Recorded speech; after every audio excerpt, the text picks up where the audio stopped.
कर पाया और ईरान की तरफ से परमाणु खतरा इजराइल के वजूद के लिए गंभीर खतरा बन चुका है। ऐसे हालात में अमेरिका का इजराइल से धोखा अब एक ऐसी जंग का कारण बनने जा रहा है जहां या तो अब ईरान बचेगा या फिर इजराइल।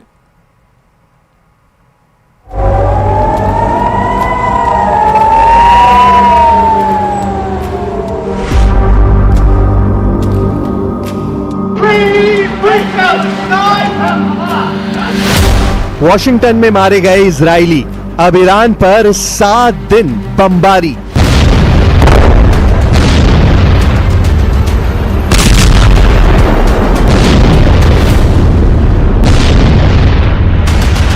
अमेरिका के वॉशिंगटन में 2 इजरायलियों को जिस तरह से फिलिस्तीनी समर्थक ने गोली मारकर हत्या की है, उसने इजराइल के प्रधानमंत्री नेतन्याहू का गुस्सा 7वें आसमान पर पहुंचा दिया है। अमेरिका की खुफिया रिपोर्ट्स में दावा किया गया है कि इजराइल बहुत जल्द ईरान के परमाणु ठिकानों को टारगेट करके लगातार 7 दिन तक भयंकर बमबारी कर सकता है। खबर तो यहां तक है कि ईरान ने पहले से ही इजरायली और अमेरिकी हमलों को देखते हुए अपने सबसे खास परमाणु ठिकानों के चारों तरफ जबरदस्त एयर डिफेंस बना दिया है। दावे तो यहां तक किए जा रहे हैं कि अंदर खाने रूस ईरान की मदद कर रहा है। इधर ईरान के सुप्रीम लीडर अली खामनेई ने साफ कहा है कि अमेरिका और इजराइल परमाणु समझौते की आड़ में ईरान पर बड़ा हमला करने की फिराक में है। अली खामनेई ने तो राष्ट्रपति ट्रंप पर भड़कते हुए कहा है कि राष्ट्रपति ट्रंप ने अभी तक परमाणु डील को लेकर ईरान को कोई समझौते का प्लान या चिट्ठी नहीं भेजी है। इधर जब से वॉशिंगटन में इजरायली दूतावास के 2 कर्मचारियों की गोली मारकर हत्या की गई है, उसके बाद से पीएम नेतन्याहू ने ऐलान कर दिया है कि इस वक्त इजराइल दुनिया में अकेला है और वो अपने दम पर गजा, यमन और ईरान तीनों से सख्ती से निपटेगा।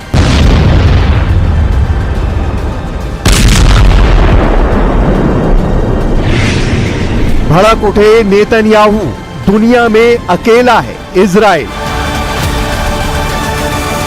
अमेरिका में वॉशिंगटन डीसी में स्थित इजरायली दूतावास के 2 कर्मचारियों की हत्या के बाद अचानक इजराइल के तेवर बेहद सख्त हो गए। इजरायली एयरफोर्स ने लगभग 2000 किलोमीटर दूर ईरान के परमाणु ठिकानों पर हमले का प्लान बना लिया है। नेतन्याहू ने 2 टूक कहा है कि अब गजा, यमन और ईरान को लेकर इजराइल जरा भी नरमी नहीं बरतेगा।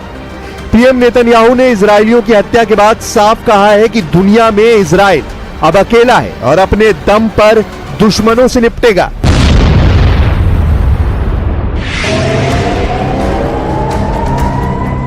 अमेरिका की राजधानी वॉशिंगटन डीसी में इजरायली दूतावास के 2 कर्मचारियों की गोली मारकर हत्या कर दी गई। यह घटना 21 मई की रात करीब 9:05 पर यहूदी म्यूजियम के बाहर हुई। टाइम्स ऑफ इजराइल के मुताबिक हत्यारे ने फ्री फिलिस्तीन का नारा लगाकर दोनों को नजदीक से गोली मारी है। मृतकों में एक पुरुष और एक महिला शामिल है। हमले में यारोन लिस्चिंस्की और उनकी प्रेमिका सारा मिलग्रिम की मौत हो गई है। घटना के वक्त दोनों कर्मचारी कैपिटल यहूदी म्यूजियम से बाहर निकल रहे थे। इजरायली दूतावास के प्रवक्ता ने कहा कि दोनों ने हाल ही में सगाई की थी और जल्द ही शादी करने वाले थे। पुलिस ने आरोपी को गिरफ्तार कर लिया है। उसकी पहचान इलियास रॉड्रिगेज के रूप में हुई है। उसकी उम्र 30 साल है। वो शिकागो का रहने वाला है। गिरफ्तारी के दौरान वो फिलिस्तीन को आजाद करने के नारे लगा रहा था। हैरानी की बात तो ये कि जिस जगह हत्या हुई वहां से कुछ फासले पर ही एफबीआई का एक दफ्तर मौजूद है। टारगेट पर परमाणु ठिकाने, अब ईरान पर 7 दिन बमबारी। एक बार फिर इजराइल बुरी तरह से घिरता जा रहा है। गाजा में इजरायली कार्रवाई के विरोध में पूरी दुनिया, खासतौर से ब्रिटेन, फ्रांस, जर्मनी और अरब देश इजराइल के खिलाफ सख्ती से विरोध पर उतर आए हैं। ब्रिटिश पीएम कीर स्टारमर ने गाजा में इजराइल के जबरदस्त हमलों को देखते हुए 2 टूक कह दिया है कि ब्रिटेन इजराइल से अपने व्यापारिक संबंध खत्म कर सकता है।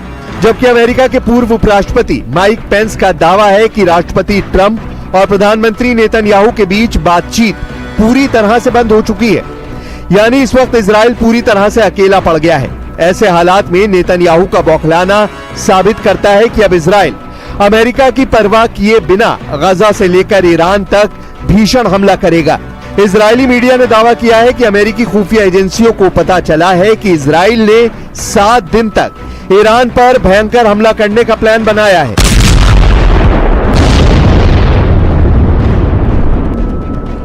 इजराइल ने ईरान के ऊपर हमले की तैयारी तेज कर दी है।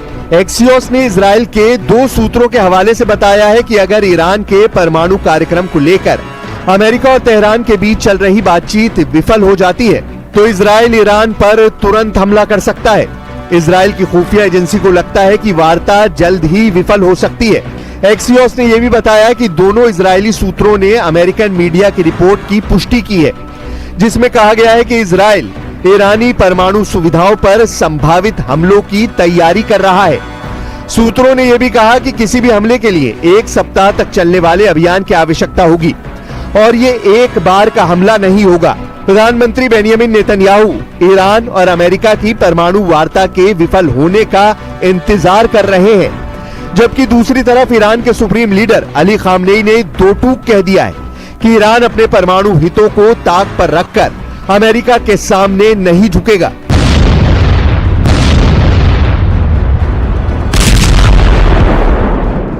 איראן נשארה איום רציני מאוד על ישראל. אנחנו כמובן בתיאום מלא עם ארצות הברית, מדברים איתם כל הזמן, ואנחנו מקווים, הם יכולים להשיג הסכם שימנע מאיראן נשק גרעיני. זה אומר שהוא ימנע מאיראן את היכולת להשאיר. अमेरिका को नई खुफिया जानकारी मिली है, जिससे पता चलता है कि इजराइल ईरानी परमाणु प्रतिष्ठानों पर हमला करने की तैयारी कर रहा है। ये जानकारी ऐसे समय में आई है जब ट्रंप प्रशासन तेहरान के साथ कूटनीतिक समझौतों पर काम कर रहा है। कई लोगों का मानना है कि इस प्रोग्राम के जरिए वो परमाणु हथियार बनाने की कोशिश कर रहा है, जैसा कि भारत, पाकिस्तान और इजराइल ने किया था। इन देशों ने नागरिक परमाणु प्रोग्राम के नाम पर ही परमाणु हथियार विकसित कर लिए थे। ईरान के बारे में माना जाता है कि वो परमाणु हथियारों के लिए दोहरे रास्ते अपना रहा है। असैन्य परमाणु प्लांट से प्लूटोनियम निकालना और ईरान से ही निकाले गए यूरेनियम का संवर्धन करना। ईरान के अंडरग्राउंड परमाणु ठिकानों पर हमला आसान नहीं। ईरान इजराइल की सीमा से 2100 किलोमीटर दूर है। इजराइल उसके परमाणु ठिकानों को बर्बाद करने के लिए एक असाधारण और मुश्किल सैन्य मिशन शुरू कर सकता है, जिसमें मुख्य रूप से लड़ाकू जेट शामिल हो सकते हैं। इन लड़ाकू विमानों को हवा में ईंधन भरने और अपने लक्ष्यों तक पहुंचने के लिए काफी दूर तक उड़ान भरने की जरूरत होगी। लेकिन यहां भी एक समस्या है। इजराइल की वायुसेना के पास ईरान के ऐसे परमाणु ठिकानों को नष्ट करने के लिए ना तो प्लेटफॉर्म है, ना ही विशेष हथियार।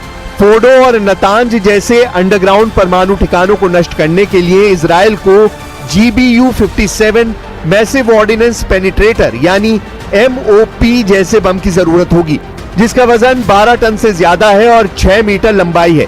GBU-57 यानी MOP मिट्टी में 61 मीटर नीचे घुसकर विस्फोट कर सकता है, लेकिन इसे केवल B-52 और B-2 जैसे अमेरिकी भारी बमवर्षक विमान ही ले जा सकते हैं, जो इजराइल के पास नहीं है।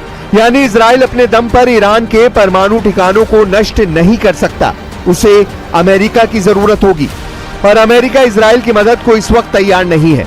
ऐसे हालात में इजराइल ईरान के अंडरग्राउंड परमाणु ठिकानों को निशाना बनाने के लिए स्वदेशी MOP बना सकता है। इजरायली MOP को या तो C-130 हरक्यूलिस विमान या फिर बैलिस्टिक मिसाइल से लॉन्च किया जा सकता है। इनमें से किसी भी प्लेटफॉर्म का इस्तेमाल करना रिस्की और तकनीकी चुनौतियों से भरा होगा। अब ऐसे हालात में इजराइल कैसे हमला करेगा, ये देखना होगा।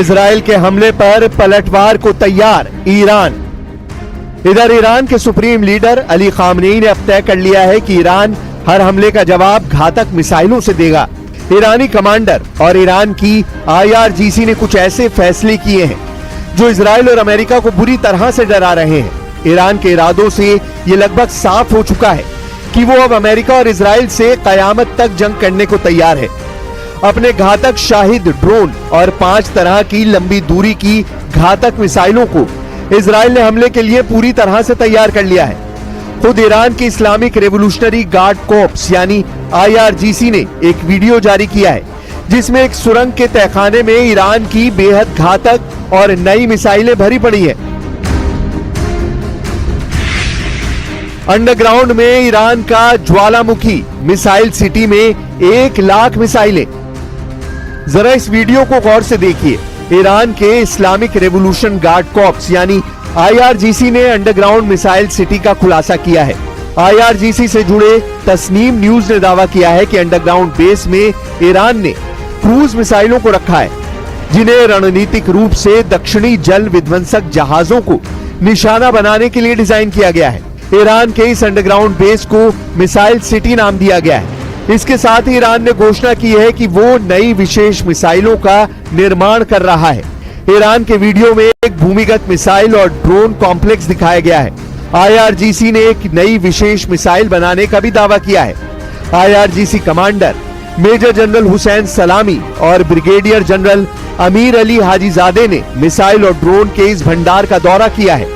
इस वीडियो के जरिए ईरान ने अपनी मिसाइल ताकत दिखाने की कोशिश की है। वीडियो में IRGC commander major general Hussain Salami और brigadier general Amir Ali Hajizade को मिसाइल डिपो का दौरा करते हुए साफ देखा जा सकता है। हाजीजादे ने इस मिसाइल को सोता हुआ ज्वालामुखी कहा है। ईरानी दावों के मुताबिक अक्टूबर और अप्रैल में इजराइल के खिलाफ ईरान के कुछ ऑपरेशन में इस भूमिगत मिसाइल बेस का इस्तेमाल हुआ था। ईरान के जनरल अली मोहम्मद नैनी ने चेतावनी दी है कि ईरान इसी महीने नए अभ्यास और युद्ध अभ्यास शुरू करेगा। उसी दौरान नए मिसाइल और ड्रोन का भी खुलासा होगा। अब ऐसे हालात में इजराइल बिना अमेरिकी मदद के ईरान पर कैसे हमला करेगा, ये देखना दिलचस्प होगा।